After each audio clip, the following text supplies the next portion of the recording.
Hello po, Boss Ino. Sa wakas, makakapagpadala na po ako ng kwento sa inyo. Kumusta po? Nakakalungkot lang dahil bihira na po kayong mag-upload ng mga kwento. Sana po'y mabigyan niyo ng pansin ang ipapadala kong kwento. Ako nga po pala si Sonia, Tubong, Pampanga. 1986 nang maganap itong di ko malilimutang karanasan. Bata pa lang ako ay napariwara na ang buhay ko sa kadahilanang nag-asawa ulit ang aking inay matapos silang maghiwalay ni Itay. Ang problema ko po ay nananakit ang amain ko, hindi lang kay inay kung hindi pati sa akin. Palainom at sugarol din iyon, ngunit hindi maiwan-iwan ni inay ang bagong kinakasama. Nasa 15 anyos ako nang pagdiskitahan niya ako, Sir Ino. Isang gabi habang umuulan ng minsan ay halahin niya ako. Tulog si inay sa kabilang kwarto kaya hindi niya ako nasaklolohan. Tinutukan niya ako ng bolo sa leeg kaya hindi ako makapanlaban. Pakiramdam ko ay iyon ang pinaka nakakikilabot na nangyari sa buong buhay ko, Boss Ino.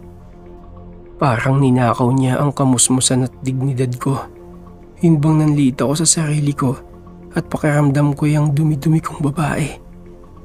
Halos gabi-gabi ginagalaw niya ako. Umiiyak, nagsusumamo, nagdarasal na sana'y makalaya na ako sa ganong impyerno. Minsan na akong nagsumbong kay inay. Subalit na buo lang ang galit ko sa kanya nang paniwalaan niya ang hayop na yon. Kaya naman, hinayaan ko na siya. Nagdesisyon akong maglayas noong 17 taong gulang ako. Sumama ako sa isa kong kaibigan na pa-Maynila rin upang maghanap ng trabaho. Wala na akong pakialam sa aking inay kung ano ang maging buhay niya sa kamay ng lalaking yon. Maaga pa lang po ay namulat na ako sa karahasan ng mundo. Sa gaya kong walang pinag-aralan at ganda lang ang puhunan, sa isang bar sa Malate ako napasok. Noong una, akala ko ay Selbidora lang ang papasukan ko. Yun pala ay kaibigan ko mismo ang nagbenta sa akin sa may-ari ng bar na iyon. Para niya akong nirecruit at may komisyon siyang natanggap. Naisip ko ng mga panahon na yun ay wala na talaga mapagkakatiwalaan kahit noong mga panahon na yun. Subalit, wala akong mapagpipilian kung hindi makipagsapalaran. Dahil kung hindi, mamamatay ako sa gutom. Tutal naman, sinaid na ng magaling kong amain ang dignidad ko. Kaya wala na akong dapat ipag-inarte sa trabahong napasukan ko. Noong una ay naging mahirap sa akin ang makipagsalamuha, lalo na taga-probinsya ako. Nahihiya ako. Hindi ko alam ang maaaring isagot sa mga parokyanong tinitable ako. Alauna na nagustuhan ko na rin. Siguro'y nasanay ang katawan ko. Naging mapusok ako at mas lalong naging agresibo, lalo na at lumalakas ang rate sa akin. Maraming customer ang bumabalik at hinahanap ako, Boss Ino. Hindi sa pagmamayabang, pero magaling ako. Kahit pang hardcore pa yan. Kaya siguro gano'n na lamang ang pananabik ng mga parokyano sa akin. Gumagamit rin kasi ako ng ipinagbabawal na gamot upang hindi magsawang magpakana sa mga customer. Pero may mga pagkakataong napapaisip ako kung may pag-asa pa bang makatagpo ng lalaking magmamahal sa akin. Kapag nakakakita ako ng kumpletong pamilya at masayang nagtutulungan na mag-asawa, hindi ko maiwasang mainggit. Kasi kahit gaano pa kalaki ang kita ko, hindi ko naman alam kung saang negosyo ko ba ito dapat gamitin. Kaya hindi rin ako makalaya. Higit sa lahat, wala rin makakasikmura sa uri ng aking nakaraan. Ni ako mismo ay nandidiri sa sarili ko. Pero nag-iba ang lahat nang minsang isang gabi, may isang morenong lalaki ang panaytingin sa akin. Inaantay ko na siya mismo ang tumawag sa akin, kaso wala siyang ginagawa. Nakaupo lang siya sa harap ng bartender stool, umiinom at walang tinitable. Sa totoo lang, Gwapo siya. Kaso naisip ko na baka walang datong. Kaya hinayaan ko na lang. Hanggang sa umuwi na ako galing motel. Nakita ko ang lalaki doon sa inuupuan ko. Nakatayo at halatang may inaantay. Nagsalubong ang aking kilay dahil paanong nalaman niya kung saan ako nakatira. At dahil doon ay nakaramdam ako ng kaba. Pero nang makita niya ako at nginitian ay bagyang nawala ang kaba ko. "Sino ka?" Paunang tanong ko. "Natoy nga pala. Sonya, di ba?" "Oo. Anong kailangan mo?" Napababa ang tingin niya na waring nag-iisip kung sasabihin ba ang nais. "Sonya, si Natoy ito. Hindi mo na ba ako natatandaan?" Anya pa. Matagal ko siyang pinagmasdan. Pinaningkitan ko pa siya ng mga mata. Hinalukay sa pinakakaibuturan ng bunbunan ko kung sino siya. "Natoy, Pampanga." Malapad siyang ngumiti. May bahagi sa puso ko na natuwa dahil may kababaryo akong nakita sa Maynila. Pero kalaunan ay nawala rin iyon nang maalala ang sabi-sabi tungkol sa kanilang maglola. "Paano ka napunta rito? Teka, kumusta ang baryo?" Sunod-sunod kong tanong. Pinapasok ko na rin siya sa loob ng unit ko para makipagkwentuhan. Nalaman kong wala pa rin nagbago roon. Si inay naman ay nabuntis at sunod-sunod na nalaglagan ng anak. Iniwan ng lalaking kinakasama niya. At isiniwalat ang ginawa niyang kababuyan sa akin. Sinabi niya iyon upang pasakitan na raw ang inay ko bago siya nito iwan. Nalaman tuloy ng lahat ng kapitbahay namin ang nangyari sa akin na mas lalong nagpahiya sa pagkatao ko. Ang sakit lang kasi kahit galit ako sa ina ko'y nakakaramdam pa rin ako ng awa sa kanya. Nangayayat at nahihirapan raw ito at mag-isa na lang sa buhay. Hindi ko maikakaila na napaiyak ako sa nalaman ko. "Narito ako upang makita ka," ani Natoy na nagpatigil sa pagluha ko. Nagsalubong ang kilay ko sa sinabi niya. "Mga bata pa lang tayo, Sonya. Mahal na kita, kaya hinanap kita. Mabuti na lang at natagpuan na rin kita." "Hindi kita maintindihan. Bakit hinahanap mo ako?" Nagulat ako sa isiniwalat niya. "Mahal? Ako? Natoy, nakita mo naman ang trabaho ko. Hindi tayo pwede." "Tanggap kita kahit ano ka pa. Tumigil ka na sa trabaho mo at ako nang bahala sa'yo." Nang mga sandaling iyon, Boss Ino, nakaramdam ako ng pag-asa. Kaso meron akong pag-aagam-agam na baka hindi totoo ang sinasabi niya. Kaya naman, tinanggihan ko siya. Kaso Boss Ino, dumaan ang 2 linggo pero patuloy pa rin niya akong sinusuyo. Minsan, tinatapatan niya ng pera ang lalaking maglalabas sa akin. Higit sa lahat, nirerespeto niya ako. Doon na po umusbong yung pag-ibig ko sa kanya. Kaya naman sumama na rin ako sa kanya na wala na rin sa isipan ko ang tungkol sa kanilang maglola. Hanggang sa sinabi niyang uuwi na kami sa Pampanga. Sa unay kumontra ako, pero napapayag niya rin ako. Wala rin namang nakakaalam sa trabaho ko. Ika nga niya ay isasama niya sa hukay ang sikreto ko. Nakakatuwa, Boss Ino, sa isiping may magmamahal pa rin pala sa akin. Kaya naman nagpakipot rin ako. Hindi ko muna ibinigay ang pagkababae ko. Titingnan ko kung hanggang saan ang respeto niya sa akin. Kahit sa totoo lang ay ako ang hindi makatiis. Sa pagdating namin sa Pampanga, nakita ko ang ina ko. Butot balat na. Gusto ko siyang lapitan, pero nanumbalik ang isipin na hinahayaan lang niya akong halayin ng kinakasama niya. Kaya kahit naaaway, nilagpasan ko siya. Akma pa sana niya akong lalapitan, kaso sumama na ako kay Natoy. "Anak, Ikaw na ba yan? Ang ganda mo na. Tawag niya sa akin. Ngunit hindi ko siya nilingon. Pinagtinginan kami ng mga tao nang makitang sumama ako kay Natoy. May bulong-bulungan kung nahawaan na ba ako. Natoy, bakit hindi pa namamatay yung sabi-sabi tungkol sa inyo? Tanong ko sa kanya. Kaya hindi umaangat yung mga tao rito dahil hindi sila nagbabago.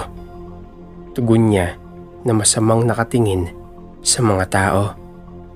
Ngayon ko lang siya nakitang nagkaganoon, kaya kinilabutan ako. Para kasing nag-iba ang mga mata niya sa isang kurap lang.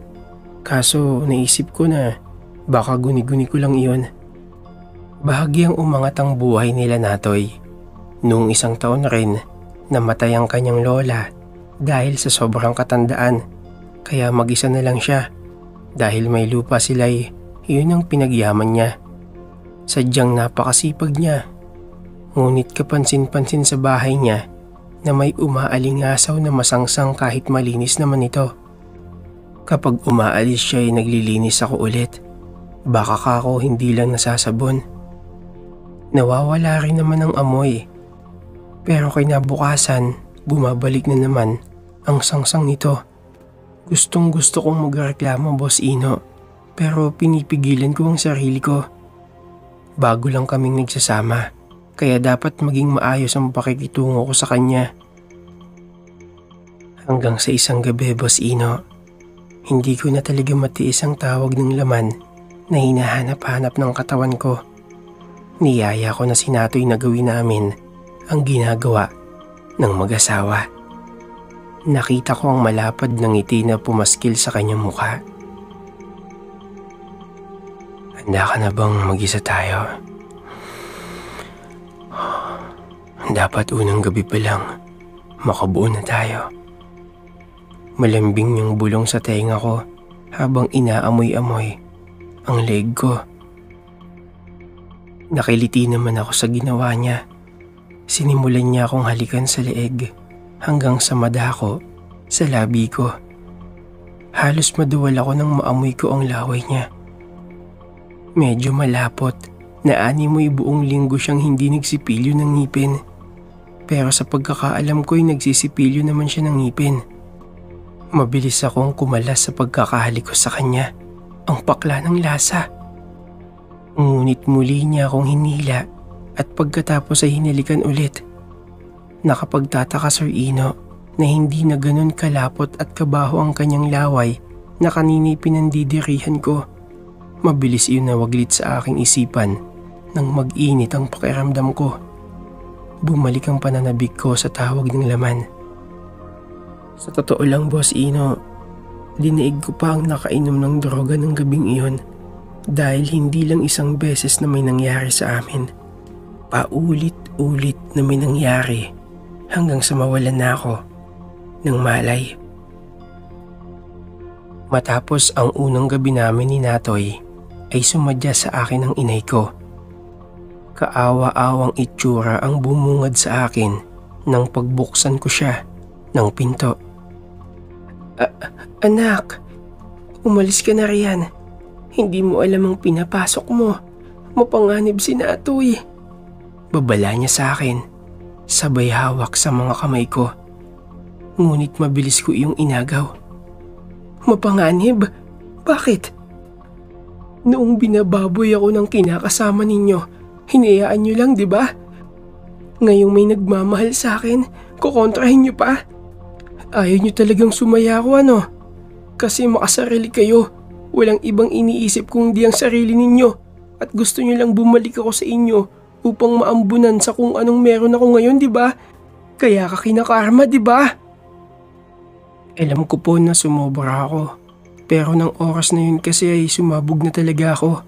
Kasi dun ko palang nailabas ang sama ng loob ko na matagal ko nang kinikimkim. Pero sa kabila nun ay nagsumamo pa rin ang aking inay. Anak, sabihin mo ng lahat. May karapatan ka. Kahit hindi ka bumalik sa akin o walang ibigay. Basta umalis ka riyan. Ang lola niya ang dahilan kung bakit nawala ang mga kapatid mo. Kay Natoy isinali ng sumpa ng kanyang lola. Heto ang kalamansi.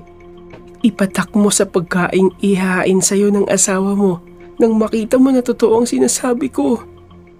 Aniya na ipinahawak sa akin ang ilang piraso ng kalamansi. Ipinagtabuyan ko siya, Sir Ino, subalit may nagtutulak sa akin na paniwalaan siya. Para bang naaalala ko ang mga kakaibang kilos ng kinakasama ko simula nang umuwi kami sa Pampanga. Ni minsan ay hindi siya kumain sa bahay. Palagi ay bumibili siya ng ulam sa labas at sinasabing nakakain na siya. May mga bawang at asin naman rito, pero ni minsan ay hindi niya iyon hinawakan. Basta, ang weird lang ng kaunti. Subalit, basihan ba iyon para masabing aswang siya? Dumating ang umaga na nagising ako na siya mismo ang nagluto. Sabi niya gusto niya akong pagsilbihan kahit nasa bahay lang daw ako. Katakataka na dinuguan ang kanyang niluto. Agahan pa naman iyon. Yan ang agahan mo ngayon. Ako mismo ang nagluto. Bakit? Kasi paborito mo iyan simula ng bata pa tayo. Doon na ako nagsimulang kabahan kasi hindi ko naman paborito iyon.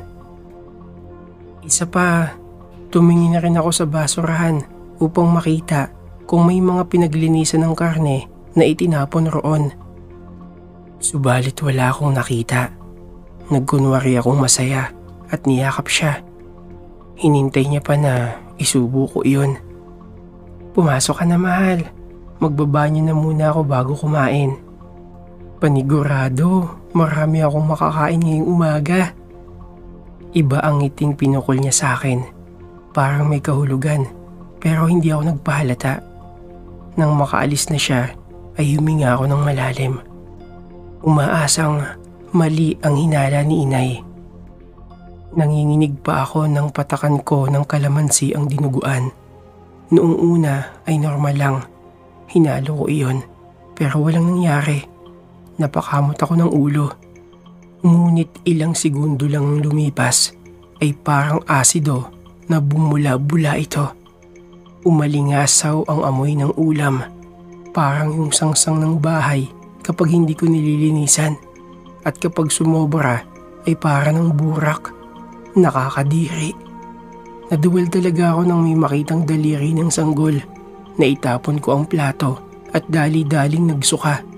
Kinilabutan ako, Sir Ino, kasi hindi ko inaakala na totoo pala yun. Kitang-kita ng dalawa kong mga mata. Parang magic na biglang nag-iba ang itsura. Inilagay ko iyon sa supot at itinapon sa basurahan. Nag-impake at tumungo kay inay.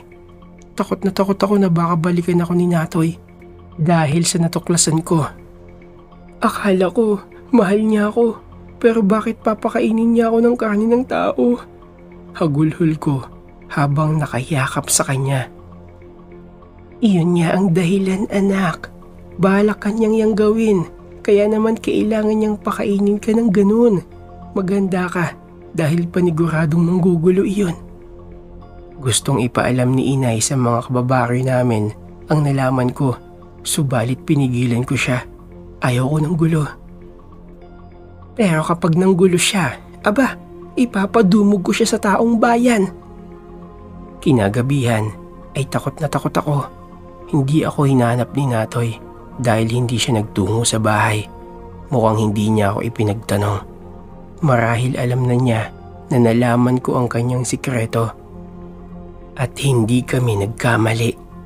Sa tanang buhay ko ay hindi pa ako natakot ng malala. Pero nang marinig ko ang malakas na pagaspas ng isang pakpak, ay inasahan na namin ni inay na si Natoy iyon. Hoy!